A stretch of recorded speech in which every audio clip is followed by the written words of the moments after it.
الله يحرقكم من منتخب، ما فيكم واحد رجال غير كريستيانو يا شيخ، اقسم بالله يا اخوان. هذا اليوم الشعار انا احرقه يا شيخ، هذا التيشيرت انا اشيله. لعيبه جزم ما فيهم ولا واحد يعرف يجري يا اخوان، يناول ما حد يعرف يناول يا اخوان، هجمه ما يعرف.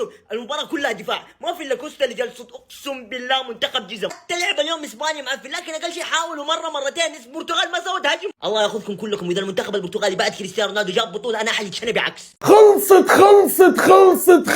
هدف في البلاس 90. رونالدو والرقصة الأخيرة. باي باي كريستيانو. آخر مباريات الدون في تاريخ المونديال. جول غدار، جول في الدقيقة الأخيرة، هدف ما فيش اوفسايد، هدف للمنتخب الأسباني. باي باي كريستيانو رونالدو. لقطة هتحزن الدنيا كلها، لقطة هتزعل العالم كله، سواء كنت من أنصار رونالدو أو من أنصار ليونيل ميسي. فأكيد ما تحبش إن كريستيانو رونالدو تنتهي مسيرته في كأس العالم، وانتهت بالفعل خلاص. هدف في بلاستيك. رونالدو.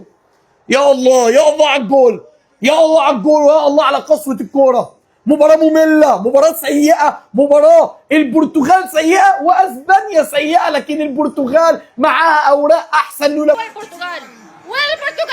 هو اللي بده يلعبوا لاجل كريستيانو، هو اللي بدكم اياه، هون يحسموا على كريستيانو. والله ما بيطلع بايده شيء، اقسم بالله فريق ما بيلعب لاجل كريستيانو ولا لاجل الفريق. يا معطر يا كريستيانو، يا معطر يا كريستيانو، اقسم بالله.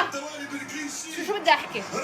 حرام اللي عم بتصير، اقسم بالله حرام. كل مره كريستيانو بده يحط امله فيكم، اخر شيء بتخسلوه. كل مره بتخسلوه لكريستيانو، كل مره بتخسلوه، حتى باخر رقصه له بدكم تخسلوه. بس لو حاولتوا، بس لو هدف واحد كنا سكتنا. ولا شيء قدمتوا، ولا شيء لهيدا الاسم الكبير. اقسم بالله انه كريستيانو اكبر منكم كلكم، وانتم الى مزبله التاريخ. اوسخ لاعب شفته في حياتي، اقسم بالله انه اوسخ لاعب شفته في حياتي. ميرينو ده لاعب ملوش اي 30 لازمه، ملوش اي لازمه خالص. بينزل من على الدكه سواء في اسبانيا او في ارسنال، بينزل من على الدكه يجيب لك جون. طب ازاي؟ حد يقنعني ازاي ده بينزل؟ البني ادم ده بينزل من على الدكه يجيب جون ازاي؟ سواء في اسبانيا في ارسنال بيعمل نفس اللي عامله بالظبط. ينزل في ارسنال برضه، ينزل في دوري الابطال، في دوري انجليزي، فايا كان بقى نزل من على الدكه جاب جون. طب انت يعني، طب ازاي؟ انت عامل شفره يعني انت عامل شفره. اقسم بالله ما شفتش اوسخ من كده، قسما بالله. انا اصلا بكرهه من قبل الماتش ده، مش بكرهه عشان هو جاب جون في البرتغال وطلع رونالدو من كاس العالم. انا من ساعه ارسنال مستفزني. اول ما بينزل الملعب بس كده بيبقى عارف هو هيعمل ايه بالظبط، عارف هيخترق الدفاع ازاي، عارف هيستلم الكره ازاي، هيحطها فين، ورجله مظبوطه. ولا هو مهاجم، ولا هو مثلا متميز في الهجوم، ولا اي حاجه خالص. هو لاعب وسط بس بيعرف يخترق. ده بس كل اللي بيعرف يعمله، بيعرف يخترق. ودكه في ارسنال ودكه في اسبانيا، وبينزل يجيب اجوان. انت لاعب حقير، قسما بالله انت لاعب حقير، قسما بالله والله العظيم انت لاعب حقير جدا. اعتقد اللي احنا اتفرجنا عليه محدش مستغربه. الناس كلها كانت متفقه ان اسبانيا هتطلع البرتغال، وكنا مختلفين على النتيجه بس.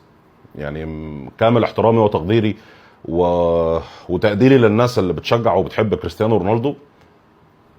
احنا كلنا كنا عارفين اللي فيها يا جماعه. يعني انا واحد من الناس، انا تيم ميسي وانتوا عارفين ده كويس، بس احنا كلنا كنا عارفين اللي فيها. كنا عارفين ان البرتغال مش هتعدي اسبانيا، وكنا عارفين واحنا بنتفرج على الماتش ان البرتغال محظوظه لو الماتش خلص 1-0 بس لصالح اسبانيا، وكنا عارفين ان البرتغال محظوظه ان فريق اسبانيا الناحيه الثانيه ما عندوش سترايكر وما عندوش لاعب يقدر ان هو يخلص الهجمات، واللي هو مجرد بس ان لاعب خط نص اتجرب في مركز المهاجم مع ميكيل ارتيتا زي ميكيل ميرينو، نزل في مركز المهاجم حط جون. مفيش حاجه تستغربها، مفيش حاجه في الموضوع ما كانتش مفيش حاجه مفاجاه. يعني اعتقد مسيره منتخب البرتغال يعني اقرب مثال موضح ليها هي فكره ان بعد اصابه نونو مندش اللي نزل نيلسون سيميدو. يعني ده يعني سوق المنقلب من التكست بوك حرفيا. ده عارف انت اللي هو ايه سوق المنقلب اللي جاي من كتاب الوزاره. ف ما اعتقدش ان في حاجه ممكن تتقال في الوضعيه زي دي. ما اظنش ان في حاجه ممكن تتقال. الوضع اللي احنا شفناه هو وضع متوقع، وضع احنا منتظرينه، لدرجه ان حتى ردود الفعل على اللي حصل باهته قوي. يعني ما فيش حد اللي هو بقى سخنان بقى يحفل ويكسر الدنيا ويعمل، لا، كله اللي هو مفيش حاجه حصلت بالنسبه لنا كانت غريبه او اول مره نشوفها. شحش يعني شحش.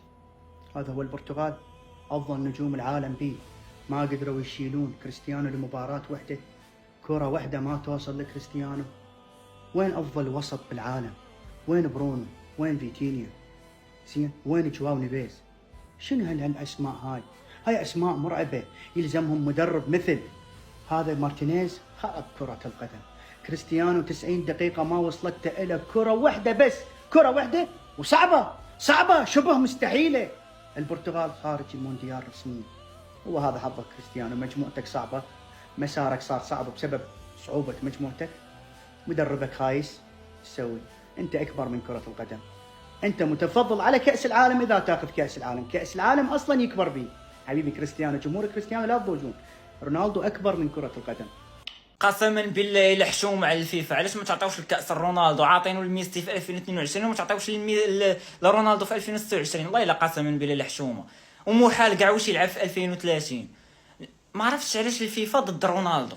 هادشي من الايامات شحال هادي، ماشي دابا. فيفا ما كتحملش كاع رونالدو، واش نقول لكم. انت عارف الحلو في موضوع خروج البرتغال وكريستيانو من كاس العالم ده ايه؟ مش ان كريستيانو خرج، الموضوع ان كل محبين كريستيانو في العالم هيكونوا مع مصر وهيدعوا لمصر ان هي تكسب الارجنتين بكره. يعني كريستيانو بس عنده على الانستجرام بتاع 700 مليون متابع مثلا، دول بس اللي بيتابعوا كريستيانو على الانستجرام، لكن كريستيانو محبينه اكتر من كده بكتير. يعني قول مثلا 1.5 مليار 2 مليار واحد على كوكب الارض بيحبوا كريستيانو رونالدو. كل دول دعواتهم هتبقى مع منتخب مصر النهارده عشان مصر تطلع الارجنتين وميسي يحصل كريستيانو. يعني يا كابتن حسام حسن انت معاك دعوات 2 مليار واحد على كوكب الارض، فان شاء الله يبقى فيهم واحد بس ربنا يتقبل منه الدعوه ومصر تكسب الارجنتين وتوصل بقى لدور الثمانيه. بعلن اعتزالي لتشجيع منتخب البرتغال ولكل واحد فيه، لكل واحد ابن وسخة فيه. ضيعتوا تاريخ كريستيانو يا جدعان، يطلع في الدور ال 16 ليه يا جدعان؟ حرام بكورة. الحمد لله البرتغال كسبت اسبانيا 1-0 وكريستيانو اللي جاب الجون. اقسم بالله يا جدعان لو ما كانوش كسبوا بجد انا كنت اتجننت، كنت اتهبلت بجد. يعني ايه كريستيانو ما يتأهلش الربع النهائي وياخد كاس العالم كمان؟ ازاي بجد؟ ده اخر سنة ليه يعني يا جدعان؟ مستحيل يعني ما كانش يتأهل ويكسب اسبانيا. لو وصلت معانا لحد هنا ما تنساش الاشتراك في القناة وتفعيل جرس الجرس عشان يوصلك كل جديد، ومع السلامة.